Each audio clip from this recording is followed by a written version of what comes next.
علامہ خادم حسین رضوی صاحب کو رہا کر دیا گیا ہے، ان کی ضمانت کی درخواست منظور کر لی گئی ہے، لیکن سوال یہ پیدا ہوتا ہے کہ یہ ضمانت کی درخواست تو پچھلے 170 دن سے چل رہی تھی، ہر ہیرنگ کو 7 دن کے لیے مزید ایکسٹینڈ کیوں کر دیا جاتا تھا؟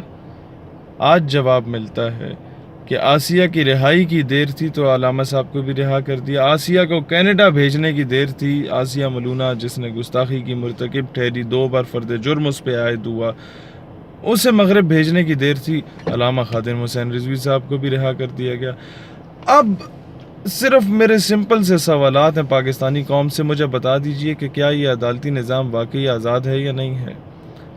کیا یہ ہمارے ملک کا نظام، اس کا ریموٹ کنٹرول پاکستان سے ہی چلایا جا رہا ہے یا کہیں باہر سے چلایا جا رہا ہے؟ مجھے تو نہیں لگتا کہ پاکستان سے چلایا جا رہا ہے۔ 2 مئی کو وہ لیٹر لکھتے ہیں یورپی یونین کے ممالک آپ لوگوں کو کہ آپ نے اگر آسیہ کو رہا نہ کیا تو ہم 40 ملک جو یورپی یونین میں آتے ہیں ہم آپ سے ہر قسم کے لا تعلقی کا اظہار کر دیں گے۔ ادھر سے یقین دہانی دلائی گئی کہ جناب صبر کر لو، تھوڑا رمضان آنے دو، یہ قوم سو جائے گی، پھر ہم رہا کر دیں گے۔ اسے راتوں رات بھیجا، اگلے دن خبر لیک آؤٹ کر دی کہ آسیہ جو ہے وہ بھیج دی گئی کینیڈا۔ اب معاملہ یہ ہے کہ 150 دن یا 250 دن علامہ رضوی صاحب کا کیس ایکسٹینڈ کیا جا رہا تھا، اب جا کے ان کو رہائی ملی ہے یا بیل ان کو ملی ہے، ضمانت پہ رہا ہوئے ہیں۔ اب بھی اگر کوئی یہ کہتا ہے کہ جناب رضوی صاحب غلط تھے، تو میرا خیال ہے اب مجھے مزید جسٹیفیکیشنز دینے کی ضرورت نہیں پڑیں گی۔ آپ کو پولیٹیکل اختلافات ہو سکتے ہیں، مسلکی اختلافات ہو سکتے ہیں، آپ کا رائٹ ہے، لیکن میرے نزدیک پولیٹیکل پارٹیز سے ایفیلیشن ہونا یا ریلیجس پارٹیز سے ایفیلیشن ہونا، میری تو خیر کسی بھی پارٹی سے ایفیلیشن نہیں رہی، لیکن چونکہ یہ ایک عظیم مقصد، عظیم کاز کے لیے کھڑے ہوئے تھے، ہم اس کاز کے لیے ہمیشہ ان کے ساتھ تھے، ہیں اور رہیں گے جب تک وہ اس کاز پہ ہیں۔ میں ایک بات واضح کرنا چاہتا ہوں پاکستانی قوم کو کہ جناب اب معاملہ یہ ہے کہ ناموس رسالت صلی اللہ علیہ وآلہ وسلم کے لیے یا ختم نبوت صلی اللہ علیہ وآلہ وسلم کی خاطر کوئی بھی شخص نکلتا ہے، آپ کی یہ ڈیوٹی بنتی ہے، آپ پہ لازم ہے، آپ پر فرض ہے کہ آپ ان کے ساتھ دیں، چاہے وہ کوئی سیاستدان ہو، چاہے کوئی مذہبی رہنما ہو، چاہے اس کا تعلق کسی بھی سیاسی یا مذہبی جماعت سے ہو۔ اس وقت ہم نے کاز کو دیکھنا ہے، اس وقت ہم لوگوں نے بڑے گولز کو دیکھنا ہے، کیونکہ اب مغرب کو اصل آگ لگ رہی ہے۔ اب مجھے یہ بتائیں کہ رہا پاکستان میں رضوی صاحب ہوتے ہیں، آگ گریٹ ولڈرز کو وہاں پر لگ رہی ہوتی ہے۔ اچھا، رہا آسیہ ملونہ ہوتی ہے، خوشی وہاں پر گریٹ ولڈرز کو ہو رہی ہوتی ہے جس نے ہالینڈ میں گستاخانہ خاکے شائع کرنے کا کمپٹیشن کا اعلان کیا تھا۔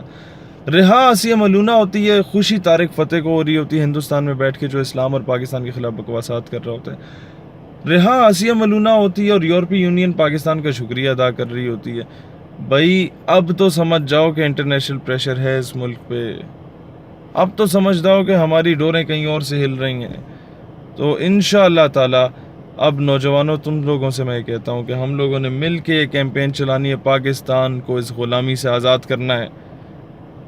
آپ کی سڑکیں میری طرف سے یہ کوئلے کی جگہ، یہ چارکول کی جگہ اگر اس پہ سونا بھی بچھا دیا جائے نا تو ہمیں وہ سونا منظور نہیں ہے۔ ہمیں صرف ایک غرض ہے آپ سے کہ پاکستان کی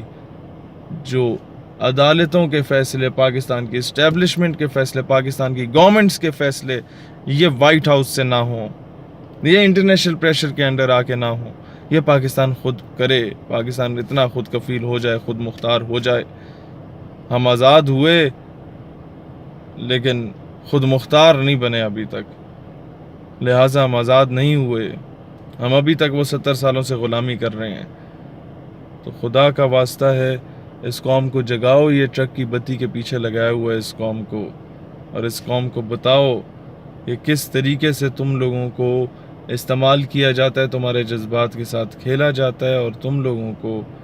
ٹرک کی بتی کے پیچھے لگایا ہوا ہے، اور جو میڈیا پہ دکھایا جاتا ہے تم مان جاتے ہو۔ آج اسلام کے خلاف سازشیں ہو رہی ہیں، آج نظریہ Pakistan, Islamic ideology of Pakistan کے خلاف بکواسات ہو رہی ہیں، ہمارے تعلیمی اداروں میں یہ پروفیسر ہود بھائی جیسے شیطان اس طرح کی باتیں کر رہے ہیں، آسمہ جہانگیر کی ناجائز اولادیں اس طرح کی باتیں کر رہی ہیں، کراچی میں کئی اس طرح کے سیٹ اپس بنائے ہیں، پلازاز میں پورے دفتر خریدے ہیں سلمان تاثیر کی ناجائز اولادوں نے، جہاں پر یہی چیزیں سکھائی جا رہی ہیں، بچوں کی ٹریننگ کی جا رہی ہے۔ لہٰذا اب مسلمانوں جاگو اور اس لبرل لابی یا اینٹی اسلامک لابی کے خلاف متحد ہو اور کام کرو۔ پاکستان پائندہ باد۔